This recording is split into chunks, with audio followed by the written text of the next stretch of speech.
ఆచార్య భరద్వాజ సేవా సంస్థ సూళ్లూరుపేట వారి ఆధ్వర్యంలో 2026 జనవరి 30వ తేదీన తిరుపతి జిల్లా తడ మండలం జెడ్పీహెచ్ఎస్ వాటంబేడు పాఠశాలలో 9వ తరగతి చదువుతున్న అశ్విని, లావణ్య మరియు 10వ తరగతి శ్రీనిధిలకు కబడ్డీ పోటీలలో ప్రోత్సాహనిమిత్తం కబడ్డీ ఆటకు సంబంధించిన స్పోర్ట్స్ డ్రెస్, నీ క్యాప్స్, షూలను అందించడం జరిగింది.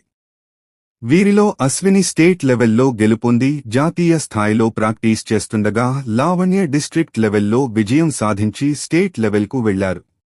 శ్రీనిధి మండల్ లెవెల్లో గెలుపొంది డిస్ట్రిక్ట్ లెవెల్కు వెళ్లారు. ఈ విద్యార్థినులను ఆశీర్వదిస్తూ ప్రోత్సాహనిమిత్తం స్పోర్ట్స్ కిట్ను అందచేయడం జరిగింది. అంతేకాకుండా పాఠశాలలో వంట చేస్తున్న రాజమ్మకు, ఆయాగా పనిచేస్తున్న మిగతా సిబ్బందికి నూతన వస్త్రాలను అందించడం జరిగింది. ఈ కార్యక్రమంలో పాఠశాల ప్రధానోపాధ్యాయులు శ్రీమతి సునందగారు, పీడీ ఉపాధ్యాయులు శ్రీ యశ్వంత్ గారు, ఉపాధ్యాయులు మరియు ఆచార్య భరద్వాజ సేవా సంస్థ సభ్యులు పాల్గొన్నారు.